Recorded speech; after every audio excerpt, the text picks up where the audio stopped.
हम्पी और सूरत के बाद में अब हम बात करते हैं मछलीपट्टनम की, जिसको आप मछलीपट्टनम भी कहते हैं। आंध्र प्रदेश का तटीय इलाका, बंगाल की खाड़ी से लगता हुआ, आप चित्र में देख सकते हैं कृष्णा नदी डेल्टा, जो डेल्टा बनाती है कृष्णा नदी, उसके क्षेत्र से संबंधित ये मछलीपट्टनम या मसूलीपट्टनम उस जमाने में मध्यकाल के अंदर किस तरह का था। देखिए, समुद्र के किनारे स्थित था तो ऑब्वियसली ये था कि भाई यहां से एक बंदरगाह डेवलप हो और यहां से व्यापार के लिए सुविधाएं मिलती रहे। और जो यूरोपीय कंपनियां थी उन्होंने यही किया। देखिए, कृष्णा नदी के डेल्टा पर स्थित, सबसे पहले तो ये जो मछलीपट्टनम है, कृष्णा नदी, ये याद रखना, कई बार प्रश्न आता है, कृष्णा नदी के डेल्टा पर स्थित। डेल्टा क्या होता है वो मैंने पहले आपको बताया हुआ, आप ज्योग्राफी में पढ़े हैं कि जब नदी समुद्र में मिलती है तो वितरिकाओं में बढ़ जाती है, उसकी ट्रिब्यूटरीज बन जाती है, उसके बाद में वो जो भाग होता है वो त्रिभुजाकार दलदली होता है।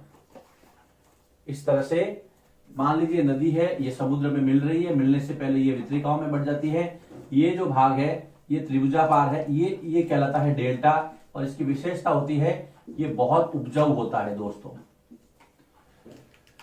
आप देखिए, कृष्णा नदी डेल्टा पर स्थित यहां पर जो जो यूरोपीय कंपनियां थी, एक तो हॉलैंड से आई थी, डच लोग जो थे वो हॉलैंड से आए थे, हॉलैंड, और अंग्रेजों ने यहां पर अधिकार का प्रयास किया। तो डच हॉलैंड से थे, ये ध्यान रखना। डचों तथा अंग्रेजों ने, जिन्होंने भारत पर सबसे ज्यादा राज किया, अंग्रेजों ने यहां प्रभुत्व का मतलब अधिकार का प्रयास किया। प्रयास इसीलिए था कि ये बंदरगाह है तो व्यापार में हमारी हेल्प करेगा, बंगाल की खाड़ी के अंदर जो व्यापार होगा उसमें हमारी ये मदद करेगा। और यहां पर जो किला बनाया उसका श्रेय जाता है हॉलैंड वासियों को, डचों को। यह आपके ब्लैंक स्पेस के अंदर एक प्रश्न है। हॉलैंड वासियों ने मछलीपट्टनम या मसूलीपट्टनम, एक ही बात है ना, कंफ्यूज मत होना। हॉलैंड वासियों ने मछलीपट्टनम का किला बनाया। यह प्रश्न बहुत बार आता है और आपको सीधा सीधा जवाब इसका याद रखना है बेटा कि मछलीपट्टनम या मसूलीपट्टनम का किला किसने बनाया, डचों ने या फिर हॉलैंड वासियों ने, कुछ भी लिख सकते हैं आप। ये फैक्ट आप ध्यान में रखेंगे। यहां पर अंग्रेज ईस्ट इंडिया कंपनी जो थी उसके गुमास्ते बहुत घूमते थे। अब गुमास्ता क्या होता है, एक शब्द आया है गुमास्ता, इसको आप, ये टर्म है, इसको आप याद रखेंगे। जैसे सूरत वाले केस में हमने देखा था हुंडी, एक्चुअल में गुमास्ता क्या होता था, एक एजेंट होता था जो यूरोपीय जो ट्रेडिंग कंपनी थी उसके व्यापार को देखने के लिए एक आदमी नियुक्त किया जाता था, जिसको हम गुमास्ता कहते थे। तो लिख सकते हैं हम यूरोपीय ट्रेडिंग कंपनी, मतलब व्यापारी कंपनी है ना, यूरोपीय, यहां पे ट्रेडिंग नहीं लिखूंगा मैं, व्यापारी की लिख देता हूं। यूरोपीय व्यापारी कंपनी की गतिविधियों, यूरोपीय व्यापारी कंपनी की गतिविधियों की देख रेख करने वाला इंचार्ज, प्रभारी, जिसको आप कुछ भी कह दीजिए, या फिर मैं यह कहूंगा एजेंट, इसको हम गुमास्ता कहते हैं। और एक गुमास्ता यहां पर आया था विलियम मैथवर्ड 1620 के अंदर, इसका नाम याद रखना। विलियम मैथवर्ड एक गुमास्ता था, विलियम मैथवर्ड 1620 के अंदर ये एक गुमास्ता था और इसने इसका मछलीपट्टनम का वर्णन किया है। यह आप ध्यान रखना, इसने इसका वर्णन किया कि ये शहर कैसा था, लेकिन इसने कुछ खास बताया नहीं है, मतलब इतना कोई महिमा मंडन नहीं किया इसका कि ये बहुत इस तरह से था, चाहता था। ये देखिए गुमास्ता, इसको आपको ध्यान में रखना है। गुमास्ता क्या था, व्यापारी कंपनी की गतिविधियों को देखने वाला एक प्रभारी था, एक एजेंट कह सकते हैं हम इसको। हॉलैंड वासियों ने मछलीपट्टनम का किला बनाया, इसको आपको पता रखना है। कृष्णा नदी डेल्टा के जो इसकी लोकेशन है वो है। अब यहां पर और किस किसने प्रयास किया, तो देखिए जो बहमनी साम्राज्य था उसके 5 भाग थे, हमने पहले बताया, अहमदनगर, बीजापुर, गोलकुंडा, बरार और विदर। तो गोलकुंडा के जो शासक थे वो थे कुतुबशाही वंश के, याद रखना। तो गोलकुंडा के जो कुतुबशाही शासक थे वो यहां से व्यापार करते थे, है ना, और व्यापार के अंदर उनका वहां पे प्रभुत्व था। उन्होंने वहां पर क्या क्या प्रयास किया कि ये जो मछलीपट्टनम है उनके कंट्रोल में आ जाए। तो हम स्टेप बाय स्टेप चलते हैं। गोलकुंडा के कुतुबशाही शासकों ने, यह ध्यान रखना, गोलकुंडा के कुतुबशाही शासकों ने क्या किया, यहां पर टैक्स लगाए। गोलकुंडा के कुतुबशाही शासकों ने यहां पे कपड़ों पे, मसालों पे, और यहां पर जो दूसरी चीजें बिकती थी, कपड़ों, मसालों व अन्य वस्तुओं की बिक्री पर कर लगाया। अन्य वस्तुओं की बिक्री पर टैक्स लगा दिया, कर लगाया। इसका मतलब अगर टैक्स कौन लगाएगा, टैक्स वही लगा सकता है जिसका प्रभुत्व हो। बिना प्रभुत्व के लोग टैक्स देंगे क्यों आप? अब यहां पर जो दूसरे और भी शक्तियां थी, चाहे वो फारसी व्यापारी थे, तेलुगु, कोमटी, चेटियार, यहाँ के जो लोकल ट्रेडर्स थे, व्यापारी थे, यूरोपीय व्यापारी थे, वो सब यहां आकर के बसने लगे। कैसे, देखिए कौन कौन रहने लगे यहां पे? फारसी सौदागर, सौदागर मतलब व्यापारी, फारसी व्यापारी, फिर यहां के जो लोकल थे, कोमटी, चेटियार, जो तेलुगु बोलते थे, और यहां के स्थानीय थे तेलुगु। फारसी, तेलुगु, कोमटी, चेटियार, यूरोपीय व्यापारी, यूरोपीय व्यापारियों ने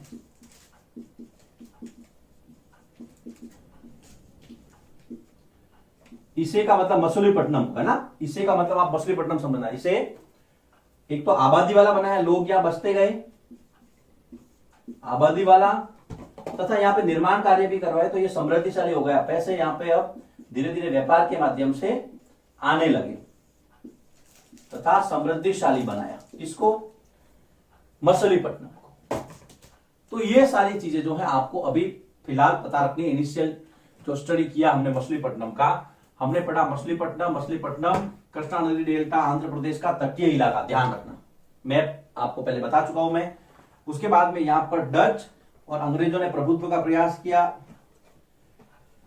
गोलकुंडा के कुतुबशाही शासक जो थे, यहां पर उन्होंने टैक्स लगाया। इसका मतलब है कि गोलकुंडा का यहां पर प्रभुत्व था इस इलाके पर। यहां पे जो किला बनाया वो हॉलैंड वासी ने बनाया, डचों ने। यह प्रश्न कई बार आता है, ध्यान में रखना है आपको। इसके अलावा जो गुमास्ता की जो टर्म है वो आपको पता रखनी है। विलियम मैथवर्ड 1620 में यहां पर गुमास्ता आया था 17वीं शताब्दी के अंदर, उसने इसका वर्णन किया, यह भी ध्यान रखना है। उसके बाद में ये जो व्यापारी थे, इन्होंने यहां पर पैसा भी लगाया और यहां आबादी भी इनकी बसने लगी। अब हम इसको आगे बढ़ाते हैं कि मछलीपट्टनम में और क्या था, आप इसको लिखिए पहले। अब देखिए, मछलीपट्टनम जो व्यापार के लिए जाना जाता था, और वहां पर क्या कौन कौन लोग थे जिन्होंने प्रभुत्व का प्रयास किया। मुगल कौन सा चुप रहने वाले थे, और एक अब ये वो दौर था जब दिल्ली पर औरंगजेब का शासन हुआ करता था। तो देखो बेटा, उसका एक प्रतिनिधि और व्यापारी था मीर जुमला। इसकी भी व्यापारिक गतिविधियां यहां पर बहुत ज्यादा थी और इसने यहां पर अपना प्रभाव जमा रखा था। तो आपको लिखना है मुगल प्रतिनिधि और सौदागर, क्या नाम था? मीर जुमला। और इसके विशेष प्रयासों से 1687 और 88 में गोलकुंडा पर मुगलों का अधिकार हो जाता है। 1687-88 में गोलकुंडा जीत लिया जाता है। गोलकुंडा के लगते लगते यहां का व्यापार भी क्या है, एक बार मुगलों के अधीन आ जाता है। 1687-88 में गोलकुंडा पर मुगलों का अधिकार, गोलकुंडा पर मुगलों का अधिकार हो जाता है 1687-88 में। यह आपको समय याद रखना है। मीर जुमला ध्यान रखना है, मीर जुमला कौन था? एक व्यापारी था, यह आपको पता रखना है। मुगल प्रतिनिधि था और मछलीपट्टनम के व्यापार पर उसकी नजर थी। लेकिन धीरे धीरे क्या होता है, जब ईस्ट इंडिया कंपनी यहां आती है, अपना व्यापार फैलाती है, तो मछलीपट्टनम से हटकर के जब उन्होंने देखा कि भाई यहां पर ज्यादा संघर्ष है, तो उन्होंने क्या किया, अपने नए विकल्प तलाशने शुरू किए और मुंबई, कलकत्ता और मद्रास, याद रखना नए व्यापार के विकल्प थे, ऑप्शन मिल गए उनको। अल्टरनेटिव जो है वो उन्होंने ढूंढ लिया था। कौन कौन से शहर, एक तो बंबई जिसको आप मुंबई कहते हैं, फिर मद्रास, और तीसरा था कलकत्ता जो बाद में डेवलप हुआ और बंगाल प्रेसिडेंसी के नाम से जाने जाना लगा। 3 शहर थे, मुंबई, मद्रास और कलकत्ता। इनको डेवलप किया गया व्यापार के लिए। अब नए नगर और व्यापारी की बात करते हैं। नए नगरों में तो आपको पता ही है कि जो मैंने 3 नाम दिए हैं यहां पर, वहां पर अंग्रेजों ने अपना प्रभुत्व बढ़ाया और भारतीय व्यापार पर वापस कब्जा करना शुरू किया। अंग्रेज, डच और फ्रांसीसी, इन तीनों ने अपनी ईस्ट इंडिया कंपनी स्थापित की। याद रखना, अंग्रेज, पुर्तगाली तो ज्यादा प्रभाव नहीं फैला पाए, अंग्रेजों ने, डचों ने और फ्रांसीसियों ने।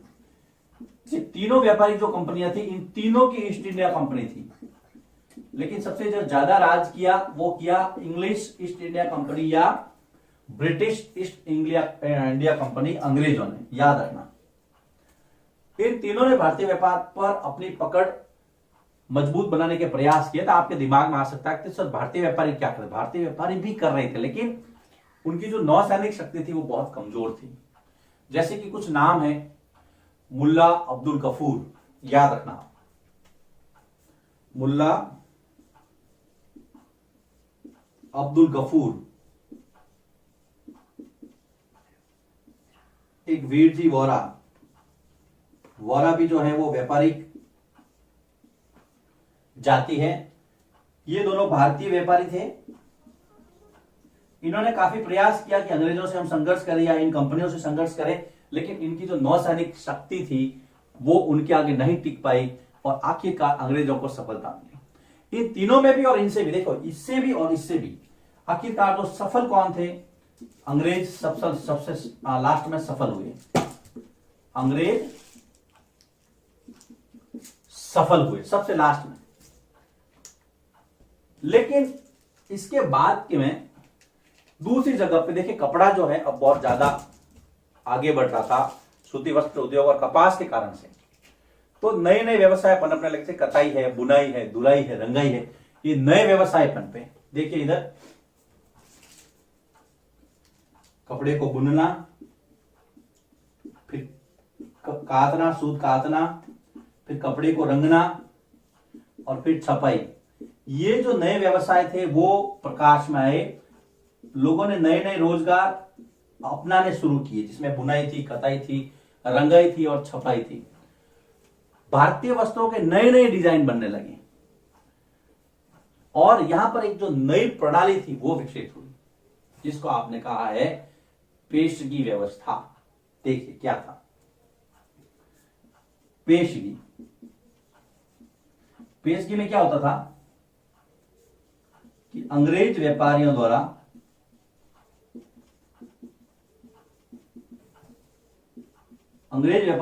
भारतीय बुनकरों को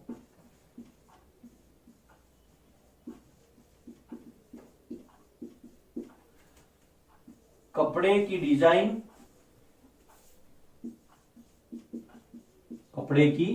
डिजाइन व मात्रा दोनों बनाने के लिए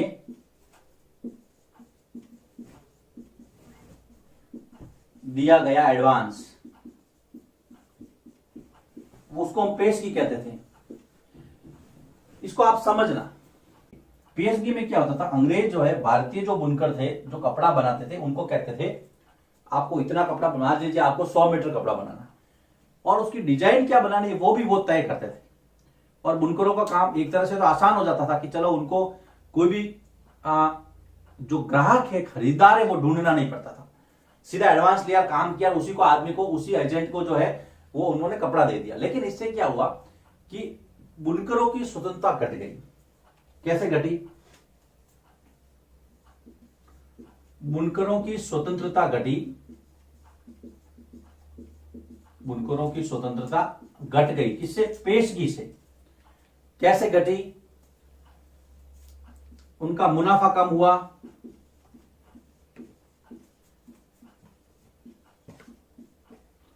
वे अपनी इच्छा अनुसार, है ना, अपनी मर्जी के डिजाइन, अपनी इच्छा के डिजाइन, अपनी मर्जी के डिजाइन तथा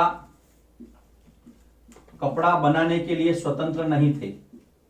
कौन? बुनकर। तो यह प्रश्न आता है कई बार कि कलकत्ता के बुनकर और तंजौर के बुनकरों के अंदर क्या फर्क था। तो कलकत्ता के बुनकर तो ये देखिए पेशगी पे काम करते थे, तो ये स्वतंत्र नहीं थे, ठीक है ना। लेकिन तंजौर के जो बुनकर थे वो स्वतंत्र थे, अपनी मर्जी से कपड़ा बनाते थे, मोटा कपड़ा बनाते थे, राजाओं के लिए बनाते थे, झंडे झंडियां बनाते थे, ये हमने पढ़ा था। इसके अंदर आपको पेशगी सिस्टम याद रखना है, और फिर ये तीनों पॉइंट, ये आपके अभ्यास में प्रश्न है, इसलिए मैं इसको यहां पे सीक्वेंस में लाया हूं। अब उसके बाद में नई नई बस्तियां बसने लगी, तो जो अंग्रेज थे वो नई नई कोठियों में रहने लगे, उनके लिए अलग से जो है कॉलोनियां डेवलप हुई। दो नाम यहां पर दिए हैं, फोर्ट सेंट जॉर्ज जो कि कलकत्ता में, याद रखना,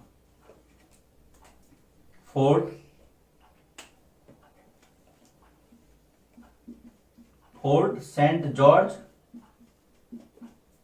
जो कि है कलकत्ता में, और फोर्ट विलियम, याद रखना, फोर्ट विलियम जो है वो है मद्रास में। प्रश्न ये आता है अंग्रेजों के लिए कौन सी बस्तियां बसी, तो आपको दो एग्जांपल देने हैं। फोर्ट सेंट जॉर्ज जो है वो कलकत्ता में, और विलियम जो है वो कहां? मद्रास के अंदर। ये दोनों अंग्रेजी बस्तियां थी, मद्रास और कलकत्ता में। ये प्रश्न कई बार आता है, कभी ऑब्जेक्टिव आ जाता है, 1 मार्क क्वेश्चन आ जाता है कि फोर्ट सेंट जॉर्ज कहां पे, कि कलकत्ता के अंदर। ये कोठियां थी, अंग्रेजों के रहने की बस्तियां थी जहां पे अंग्रेज रहते थे। जब अंग्रेज यहां रहते थे तो भारतीय कहां रहते थे, तो भारतीयों के लिए जो नई थी वो था, उसको कहा गया आपको, ये देखिए इधर मैं लिखता हूं, ब्लैक टाउन्स। प्रश्न आता है ब्लैक टाउन्स में कौन रहते थे, सीधा प्रश्न है अभ्यास का, आपको ध्यान में रखना है। ब्लैक टाउन्स में कौन रहते थे, ब्लैक टाउन्स कहां पे? ज्यादातर देखिए तीनों जो थी, कलकत्ता, बंबई और मद्रास। अब यहां पर रहते कौन थे? भारतीय व्यापारी, याद रखना आप, शिल्पकार जो भारत के थे, मजदूर तथा भारतीय जनता, आम आदमी जो था वो भी ब्लैक टाउन्स में रहता था। इनके लिए तो फोर्ट सेंट जॉर्ज और विलियम जैसी बड़ी बड़ी रिहायशी कॉलोनियां थी, लेकिन यहां पर देखिए ये इसको ब्लैक टाउन्स कहते थे। ब्लैक का मतलब काला, टाउन मतलब बस्ती, काले लोगों की रहने वाली बस्ती, भारतीयों को वो लोग काला कहते थे। और ये ब्लैक टाउन्स कलकत्ता में, मद्रास में और मुंबई में सब जगह डेवलप हुए थे। तो ये है मछलीपट्टनम, और ये यहां पर ये चैप्टर जो है वो समाप्त होता है। बड़ा चैप्टर था, लगभग 7 या 8 इसकी वीडियो बने हैं। कोई बात नहीं, आप इसके नोट्स बनाइए, आपको अच्छा लगेगा, और इसके जो एक्सरसाइज के जो क्वेश्चंस हैं उनको करके फिर प्रैक्टिस कीजिए, और पॉइंट वाइज लिखना, जैसे मैंने बताया आपको। उम्मीद करता हूं आपको ये चैप्टर समझ में आ गया होगा। फिर भी यदि आपको कोई डाउट है तो आप व्हाट्सएप पे, टेलीग्राम पे मुझे मैसेज कर सकते हैं, या कॉल करके भी अपनी समस्या बता सकते हैं।